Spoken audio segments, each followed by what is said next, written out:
So, what was the relationship between the ancient Roman Republic and the ancient Greek city-states? So, in this video, I'm going to look at that relationship based on what Livy, who writes from the founding of the city, tells us about that relationship. There is a lot of things, or there are a few things you can pick from here and there in the books that will tell you the kind of relationship that existed between ancient Rome and the ancient Greek city-states. Now, I welcome you to my YouTube channel where I explore ancient texts, and the ancient texts I explore in this channel are those that have been around for thousands of years. So in today's video, I'm looking at the books. It's a collection of books written by Titus Livius or Livy. And this collection of books cover the history of Rome from the founding of the city around 750s, maybe 770s. There is no firm general understanding of when Rome was actually founded. It's generally understood that it's about 750s, 760s, 770s. It could be earlier or later than that. Anyways, so if you have not subscribed, subscribe so that you do not miss any of the videos that I publish on this channel. Now, often when we study ancient Rome and we study the ancient Greek city-states, is like we are looking at two different worlds or two different historical environments. It's not common that we try to look at the two having any form of relationship, even though it turns out they really interacted a lot and they had a huge influence on one another. But mostly the Greek city-states seem to have had a lot of influence on Rome. In fact, it's even the founding of Rome itself, maybe it could not have happened were it not for the actions of the Greeks. I'm going to explain how that is so. So, reading Livy's books, we understand that the city of Rome was founded by the Latins, even though they did bring in other tribes that were in that region.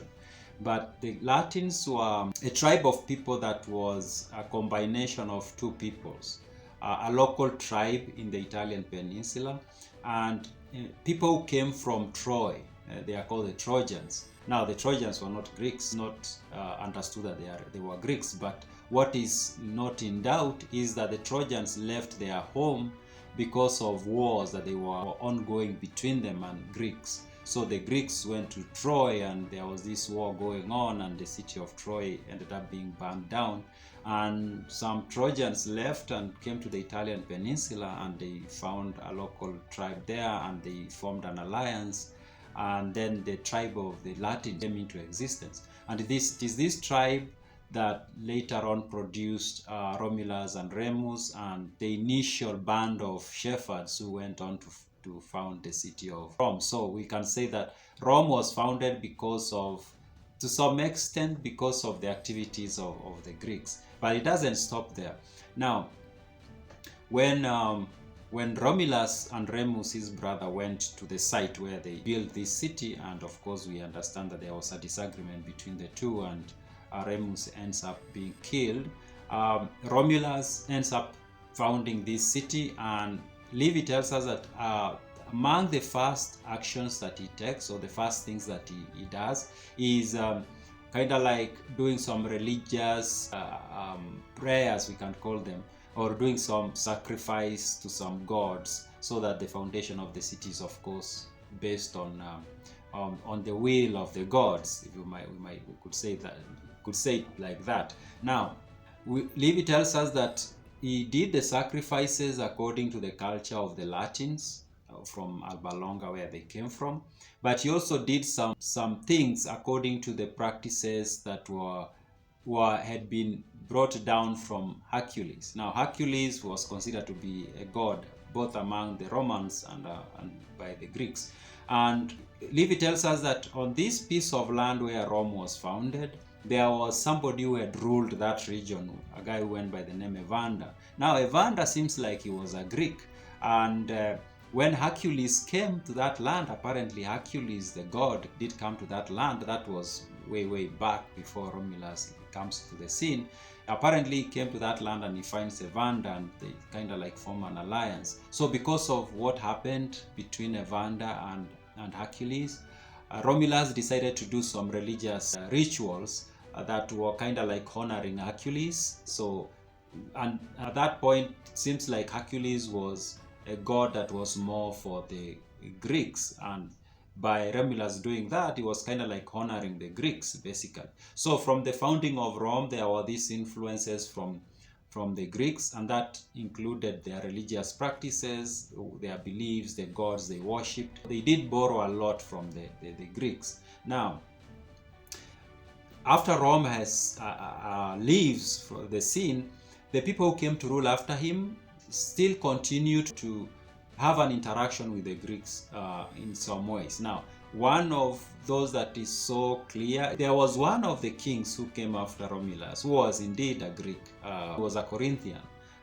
His father had left Corinth, and he came to stay with the Etruscans, and he lived among the Etruscans, and he married a local woman, and they had kids, and one of those kids was Lucius Tarquinius Priscus, who came to Rome.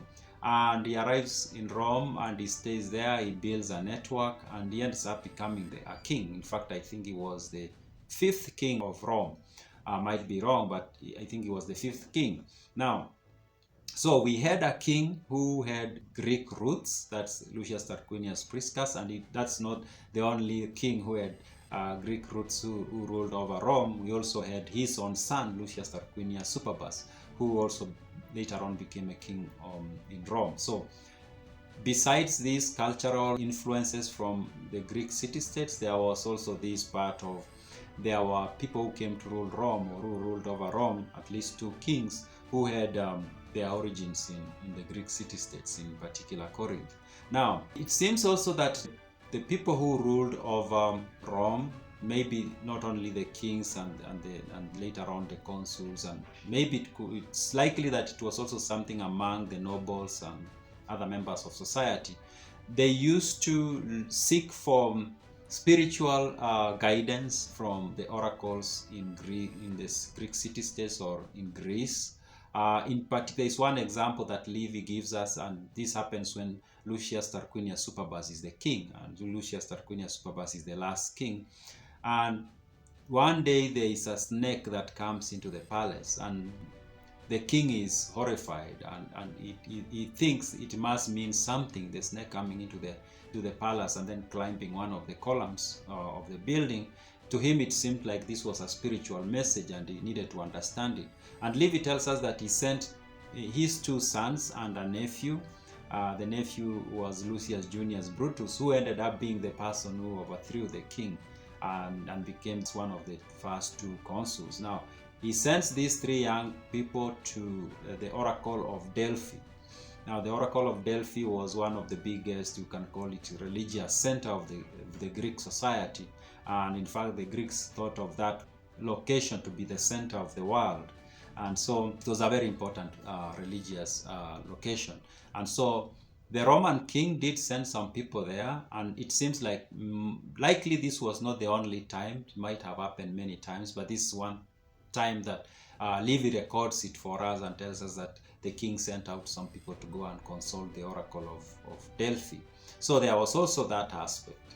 Now, besides consulting the Greeks on matters religious, Livy does also record a situation where the Romans go to the Greek city-states to learn about affairs of the state. And this happened around the year, the example that Livy gives us happens around the year 451 BCE. At this time there was a lot of fights between the plebeians and the patricians going on in the city, and they decide to consult about creating new laws to guide the city-states. Yes, so they appoint a commission of 5 people, and these people leave Rome and they go to Athens, and they are sent there to go and look at some of the laws that had been written by Solon. Solon happened to be an Athenian who the citizens of that commonwealth respected a lot, and in fact at one time they made him to be the sole lawgiver, so he was the one to write their laws. So the Romans sent a commission of five people to go to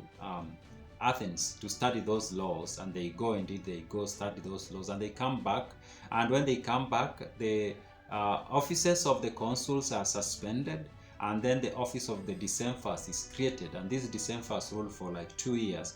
And there was something else that happened during that time, and there was a mini revolution, in fact, to kick out the decemvirs. But anyway, the Romans did send out people to go to, at least they sent out some people to go to Athens to study how the Athenians had formed their laws and how they managed the affairs of the state. So there was that. Something else that is so important to mention about the relationship between the Romans and the Greeks is that the Italian peninsula, which is today Italy, of course, at some point had Greek city-states within that land, the southern part in particular. The southern part of that peninsula had several Greek city-states, an area that was occupied by people who had migrated from Athens, from Corinth, from Samian Island, something like that. Generally, the Greek people had moved to that part of the Italian peninsula and had built very successful city-states. Some of them included Neapolis, there was Syracuse, which is Syracuse, Cragas, Taras or Tarentum, Rhegium, and Croton. So these were some of the Greek city-states that were part of or were founded on the Italian peninsula. And they were independent, of course. They had their own government, they had their own armies, and they, for the most part, or often, they formed alliances amongst themselves. And in a few cases, they formed alliances with other commonwealth of other peoples. But generally, they formed alliances among themselves to protect themselves against the Romans and the Samnites and these other tribes that lived on that part of that peninsula. Now, these city-states, the Greek city-states that were on the Italian peninsula, they existed for a very long time, and they were later on conquered by Rome. As Rome expanded and was becoming an empire, it swallowed all of them, and then they became part of Rome. But of course, by being taken in and being part of Rome, we can assume that they did have a huge influence on the politics and culture and everything else of the emerging empire. So it's also important to point out that there were times that the Greeks did come to the Italian peninsula and tried to fight the Romans and the other tribes that lived on that part of the world. And in fact, Livy does give us an example of one time.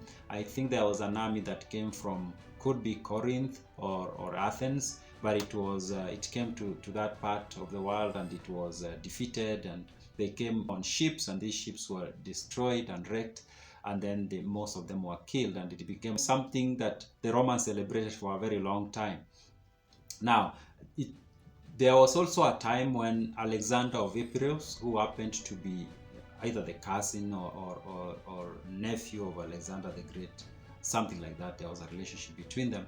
He came to the Italian peninsula, and he assembled an army, and he formed alliances with the Greeks, the Greek city-states that I've mentioned that were already on the land, and they attempted to fight the other tribes that were on that land, and Alexander of Epirus ended up being killed while fighting on the Italian peninsula.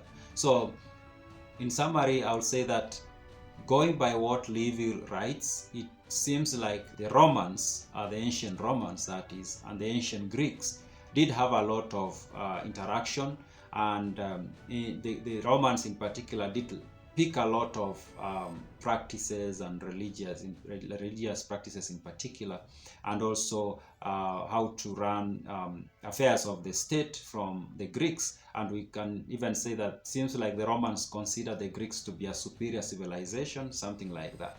So yeah, there was a very big, nuanced and extensive interaction between the Romans, the ancient Romans and the ancient Greeks.